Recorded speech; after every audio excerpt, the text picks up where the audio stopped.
Surprised when you called. I was surprised when you called. I was मैं थी surprised, मैं surprised थी, मैं अचंभित थी when you called, जब तुमने कॉल किया तब मैं अचंभित थी. Hello learners, welcome back to T Point English, your one-stop solution to learn to speak English naturally and fluently. अगर आपको इंग्लिश आती है बट यू आर हेजिटेंट और under confident to speak, this channel is for you. आप बिल्कुल सही जगह पे आए हैं. यहाँ पे हम इंग्लिश को सीखते हैं बहुत ही इनोवेटिव एंड इंटरेस्टिंग तरीक़ों से. आज हम लेके आए हैं how I met your mother, एक बहुत ही पॉपुलर सीरीज़ जो है उसकी एक इंटरेस्टिंग सी क्लिप, जिसे हम पहले सुनेंगे कैप्शंस के साथ, ताकि हमारी लिसनिंग की प्रैक्टिस हो. क्योंकि जो भी लैंग्वेज हम जितनी ज़्यादा सुनते हैं उतनी ही ज़्यादा उस पर हमारी पकड़ मजबूत हो जाती है, उतनी ही ज़्यादा हम सीखते जाते हैं. हमें बस उसे देखना होता है और सबकॉन्शियस माइंड हमारा जो है वो खुद आगे का काम संभाल लेता है. फिर हम उसे करेंगे वर्ड टू वर्ड ट्रांसलेट, ताकि आपको सुनते समय अगर कोई चीज़ समझ ना आई हो तो वो भी समझ आ जाए. तो चलिए बिना देरी के आज का सेशन शुरू कर लेते हैं. How I met your mother. देखिए, मैं इस शो का आपको थोड़ा सा कॉन्टेक्स्ट दे देती हूँ. ये भी एक फ़न लाइट हार्टेड कॉमेडी सिटकॉम है, जिसके अंदर देखिए एक ऐसी स्टोरी है कि टेड मोस्बी, जो इस शो का मेन कैरेक्टर है, वो फ्यूचर में बैठ के अपने बच्चों को स्टोरी सुना रहा है कि वो कैसे उनकी माँ से मिलता है. Hence how I met your mother, किस तरह से वो मिलते हैं, किस तरह से आगे उनकी बातचीत होती है, किस तरह से उनकी शादी होती है, वो सारी स्टोरी वो इंक्लूड कर रहा है. और इस क्लिप में यहाँ पे वो बता रहा है कि किस तरह से उसकी और उसकी उन बच्चों की माँ की, यानी उसकी और उसकी वाइफ की किस तरह से पहली डेट होती है. तो चलिए वीडियो शुरू करते हैं.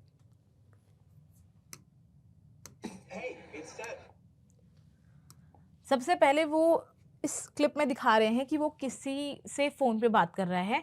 वो अपनी होने वाली वाइफ से ही फ़ोन पे बात कर रहा है, जो होगी फ्यूचर में, उससे बात कर रहा है. और ये कह रहा है hey it's Ted, hey hi it's Ted. ये जब हम किसी को फ़ोन करते हैं तो हम ये बताने का तरीका है कि हाँ भाई टेड बोल रहा हूँ, टेड हियर, या दिस साइड टेड, या इट्स टेड, कुछ भी कह सकते हैं. Hi. Listen, do you want to have dinner tomorrow night? Great. फिर आगे ये कह रहा है hi listen, do you wanna have dinner tomorrow night.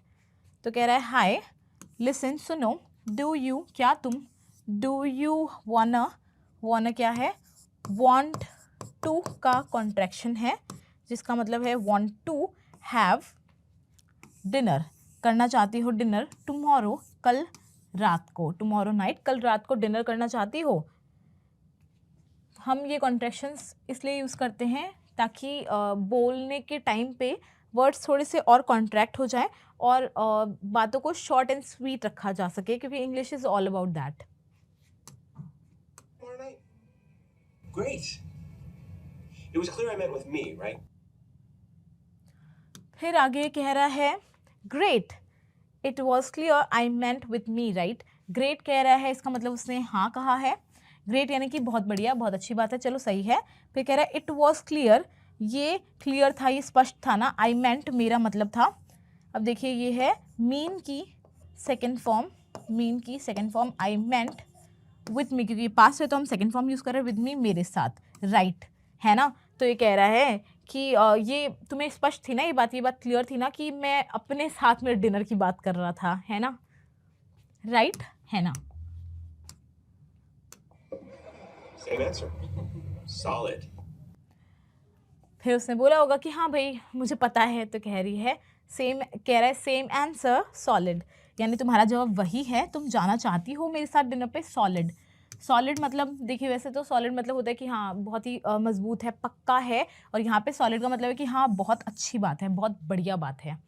Solid एक बोलने का तरीका है, जैसे गुड बोलते हैं, ग्रेट बोलते हैं, वैसे ही सॉलिड की अच्छा है. Why does he keep doing this?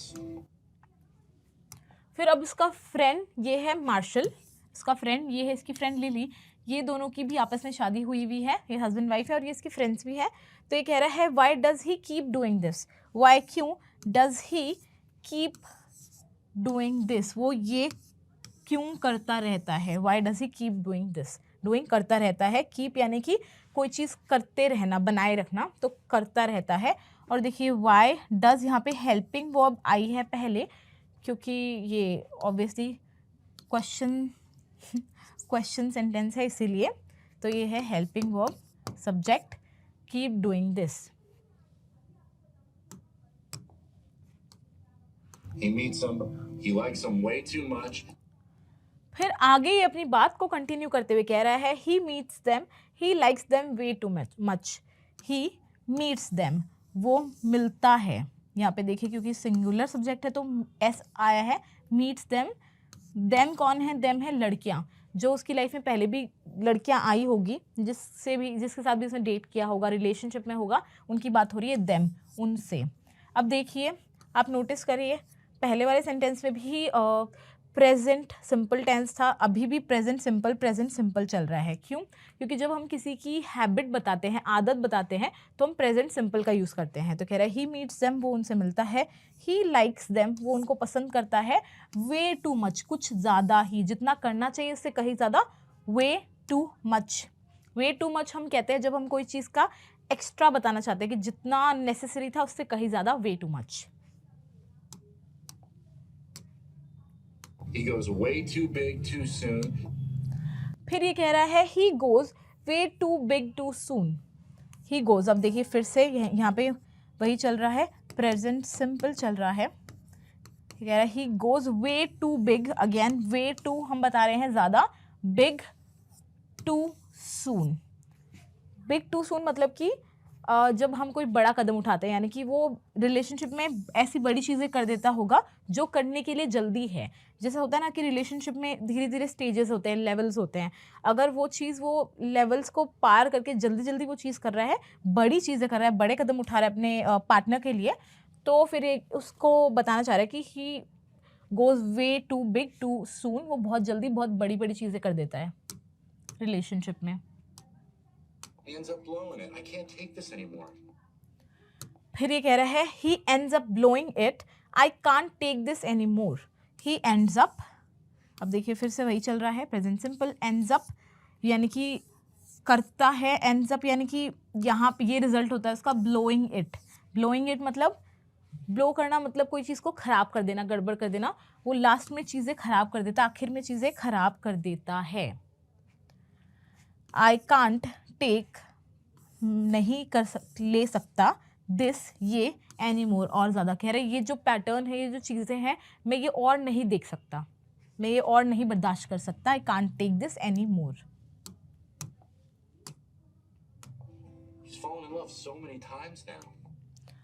फिर ये कह रहा है he's fallen in love so many times now. he, ये देखिए कॉन्ट्रैक्शन है he has का, he has fallen गिर चुका है, इन लव प्यार में, और क्योंकि देखिए हैज़ है तो प्रेजेंट परफेक्ट टेंस है, इसीलिए हम वर्ब की थर्ड फॉर्म यूज़ कर रहे हैं, हैज़ और हैव के साथ होती है, तो ही हैज़ फॉलन, और हैज़ यूज़ करें क्योंकि ऑब्वियसली सिंगुलर है सब्जेक्ट। इन लव प्यार में, सो मैनी टाइम्स बहुत ज़्यादा बार, नाउ यानी कि वो अब तक बहुत ज़्यादा बार प्यार में पड़ चुका है।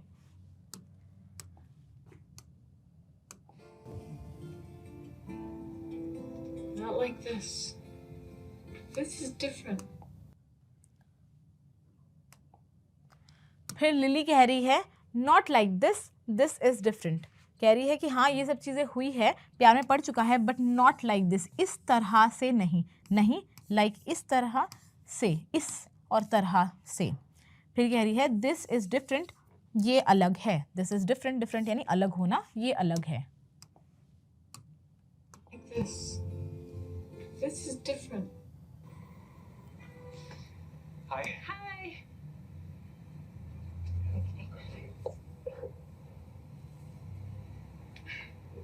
So I thought we'd try this new restaurant. फिर अब ये देखिए ये जो डेट की प्लान कर रहा था वो डेट पे आ गया है, तो ये दोनों मिल रहे हैं और कह रहे हैं हाय हाय, दोनों हाय कह रहे हैं, फिर कह रही है ओके हक करने से पहले, फिर वो कह रहा है सो, तो आई थॉट मैंने सोचा, विड ये है वी वुड, आपने सही गैस कर लिया था क्या, ये है वी वुड, ट्राई दिस हम करेंगे मैंने सोचा हम करेंगे दिस न्यू रेस्टोरेंट, हम ये नया रेस्टोरेंट ट्राई करेंगे। अब देखिए यहाँ पे वुड क्यों आया, विल क्यों नहीं आया, क्योंकि देखिए यहाँ पे आई थॉट जो मेन वर्ब है वही पास्ट में है, ये पास्ट का बता रहा है कि मैंने ऐसे सोचा, तो इसीलिए वो अपनी फ्यूचर का जो एस्पेक्ट है वो भी पास्ट के पर्सपेक्टिव से ही बोलेगा कि मैंने सोचा कि हम करेंगे। ऐसा नहीं कि हमें करना चाहिए, हम करने वाले हैं, हम करेंगे, इसलिए वी वुड ट्राई दिस। और यहाँ पे अगर प्रेजेंट होता तो यहाँ पे वुड की जगह हम विल का इस्तेमाल करते। Right around the corner from here, it's Scottish-Mexican fusion. फिर ये कह रहा है it's right around the corner from here, it's Scottish Mexican fusion. It is, यह है right around the corner. Right around the corner यानी कि यहाँ मोड़ पे ही है, फ्रॉम हियर यहाँ से पास में ही है, नज़दीक ही है, ये बताना चाह रहा है कि यहाँ से मोड़ पे ही है। देखिए राइट अराउंड द कॉर्नर जैसे आपको समझ में आ रहा है, कॉर्नर यानी कोने में, कोने के पास, राइट अराउंड यानी वहीं पे, ठीक है। अब इसका एक तो हम यूज़ करते हैं लिटरल कि हाँ भाई हम किसी फिजिकल चीज़ को बताना चाह रहे हैं कि that shop is right around the corner, वो मोड़ पे ही है वो शॉप। दूसरा हम इसे बताते हैं ये बताने के लिए कि कोई चीज़, जैसे कि मान लीजिए हम कहें Christmas is right around the corner या New Year is right around the corner, इसका मतलब वो आने ही वाला है, वो चीज़ नज़दीक है, राइट अराउंड द कॉर्नर यानी यहीं कहीं है, नज़दीक है। ये इस तरह से भी हम राइट अराउंड द कॉर्नर को बताने के लिए यूज़ करते हैं। और ये राइट अराउंड द कॉर्नर काफ़ी ज़्यादा कॉमन सा फ्रेज़ है जो काफ़ी बार बोला जाता है। अगर आप ये याद रखेंगे तो next time you can also use it. And ये देखिए ये आज का आपका होमवर्क भी आप मान सकते हैं, जिसे अब आपको इसको नेक्स्ट वीडियो देखने तक या आप मान लीजिए 2 या 3 दिन नेक्स्ट, आपको इसे बार बार किसी ना किसी सेंटेंस में यूज़ करना है। अगर नेचुरली यूज़ हो पा रहा है बहुत अच्छी बात है, नहीं हो पा रहा है तो आप ऐसे सेंटेंसेस बनाइए, अपनी बातों में जानबूझ के इंक्लूड करिए इस फ्रेज़ को, सो दैट आपको धीरे धीरे ये बाय हार्ट हो जाए। फिर ये कह रहा है it is Scottish Mexican fusion. ये है स्कॉटिश यानी कि स्कॉटिश कौन सा हुआ, जो स्कॉटलैंड जो वहाँ है उसका, मैक्सिकन जो मैक्सिको कंट्री का है, उन दोनों का फ्यूजन है। फ्यूजन क्या है, मतलब मेल है। जब कोई कंट्रीज़ या कोई संस्कृति को मिला के कोई चीज़ बनाई जाती है उसे फ्यूजन कहते हैं। फ्यूजन मतलब खाने का हो सकता है जो कि यहाँ पे है, या फिर म्यूज़िक का हो सकता है, डांस का हो सकता है, किसी और आर्ट फॉर्म का हो सकता है।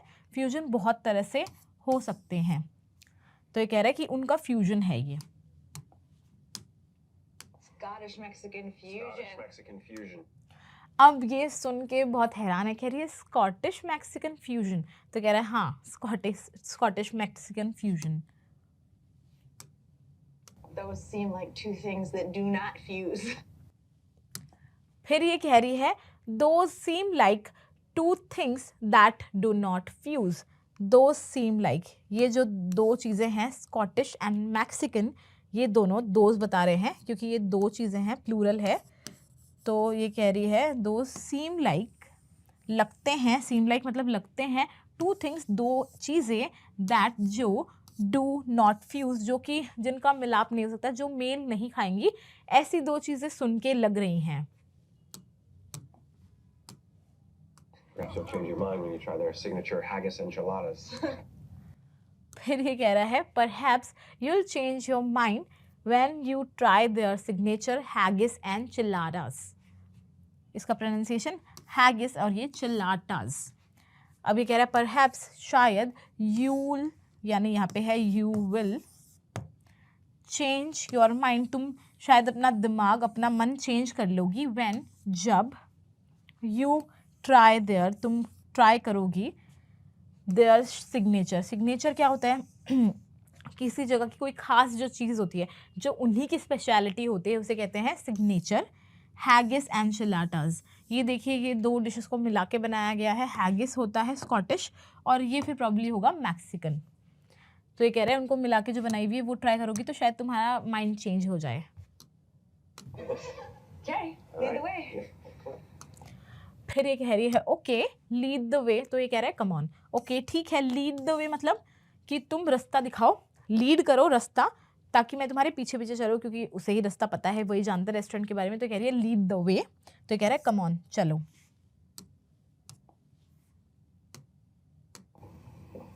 I was surprised when you called. फिर ये कह रही है I was surprised when you called. I was मैं थी सरप्राइज्ड मैं सरप्राइज थी मैं अचंभित थी व्हेन यू कॉल्ड जब तुमने कॉल किया तब मैं अचंभित थी. Isn't there some universal guy rule where you have to wait 4 days to call a girl? फिर ये कह रही है isn't there some universal guy rule where you have to wait 4 days to call a girl. isn't अब ये देखिए question है इसलिए ये हेल्पिंग वर्ब से शुरू है. isn't there some universal guy rule.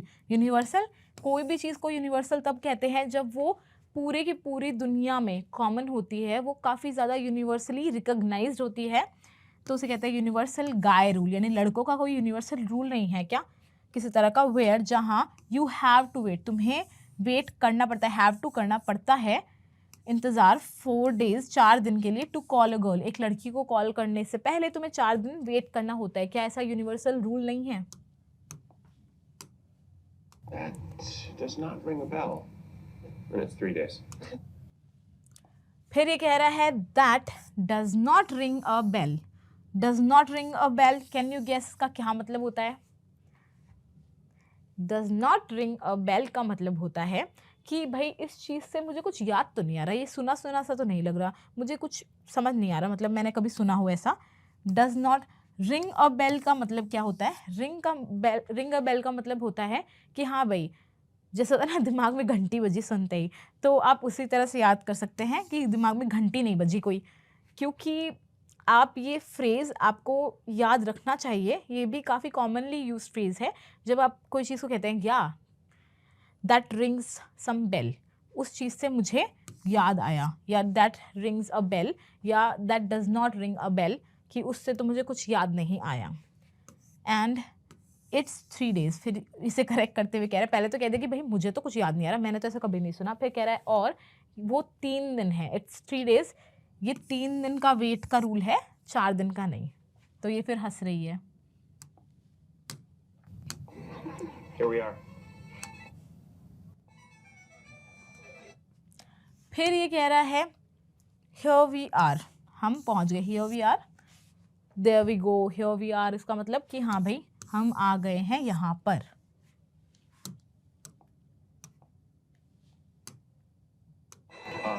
I did not realize there would be live music. फिर ये कह रहा है I did not realise there would be live music. I did not realise, मुझे अंदाज़ा नहीं था, मैंने ऐसा अनुमान नहीं लगाया.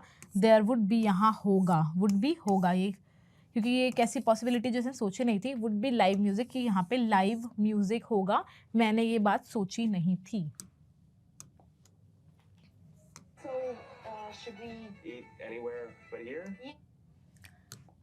फिर ये कह रहा है सो शुड वी ईट. सो तो शुड वी ईट, क्या हमें खाना चाहिए? तो फिर टेड इसकी बात को कंप्लीट करते हुए कह रहा है ईट एनीवेयर बट हियर. एनीवेयर कहीं पर भी, बट हियर पर यहाँ पर नहीं. देखिए जब हम बट कोई चीज़ को मेंशन करके फिर बट लगा के दूसरी चीज़ को मेंशन करते हैं, इसका मतलब हम कह रहे हैं कि हम इस चीज़ को डिस्क्लूड करना चाहते हैं, ये चीज़ नहीं, तो कहीं पर भी पर यहाँ नहीं. अगर आप बट लगा के इस तरह से सेंटेंस यूज़ करते हैं तो यू साउंड स्मार्ट, ऐसा लगता है कि आपको इंग्लिश की अच्छी समझ है. फिर ये कह रहे हैं या दोनों हंसते हुए कह रहे हैं कि भाई ठीक है, दोनों अग्री कर रहे हैं, नहीं समझ में आ रहा तो ठीक है ठीक है. Besides, I'm sure we can find a place where we don't need reservations. फिर ये कह रही है yeah besides I am sure we can find a place where we don't need reservations. Yeah हाँ बिसाइड्स, इसके अलावा आई एम श्योर, मेरे को पक्का पता है, वी कैन फाइंड, हम ढूंढ सकते हैं, अ प्लेस, ऐसी कोई जगह, वेयर जहाँ वी डोंट नीड, हमें ज़रूरत नहीं है रिजर्वेशंस की. जनरली देखिए रेस्टोरेंट्स वगैरह में खाने के लिए, बड़े रेस्टोरेंट्स में रिजर्वेशंस चाहिए होते हैं, तो कह रही कि हमें कोई ना कोई जगह तो मिल ही जाएगी, आई एम श्योर, जहाँ पे रिजर्वेशन नहीं चाहिए हो. Oh, you think it's just that easy? फिर कह रहा है oh you think it's just that easy. Oh तुम्हें ऐसा लगता है, यू थिंक तुम ऐसा सोचती हो, इट्स जस्ट दैट ईजी कि ये इतना आसान है, इट्स जस्ट दैट ईजी, ये इतना आसान है. So this brings us to the end of today's session. आपको पता ही है जाने से पहले क्या करना है. सबसे पहले अगर अभी तक भी चैनल को सब्सक्राइब नहीं किया है तो चैनल को सब्सक्राइब कर दीजिए ताकि आपको सारी की सारी वीडियोस की नोटिफिकेशन मिले. आपको क्योंकि एक हैबिट फॉर्म करनी है, उसी हैबिट को फॉर्म करने से फ़ायदा होगा. एक दो वीडियोस देखने से कोई ख़ास फ़ायदा नहीं होने वाला. इसीलिए मेक श्योर करिए कि आप सारे के सारे वीडियोस को सुनेंगे, सारे के सारे वीडियोस को अटेंड करेंगे और अपनी इंग्लिश को इम्प्रूव करेंगे बिना बोर हुए. आपको उसके बाद में वीडियो को लाइक कर देना है. आपके किसी तरह के सजेशंस है, फीडबैक है तो उन्हें कमेंट सेक्शन में कमेंट करके हमें बताना है. आपके ऐसे कोई फ्रेंड है जो भी इंग्लिश सीखना चाहते हैं तो उनके साथ ये वीडियो शेयर करनी है. हम आपसे मिलते हैं नेक्स्ट सेशन में. तब तक के लिए goodbye and thank you.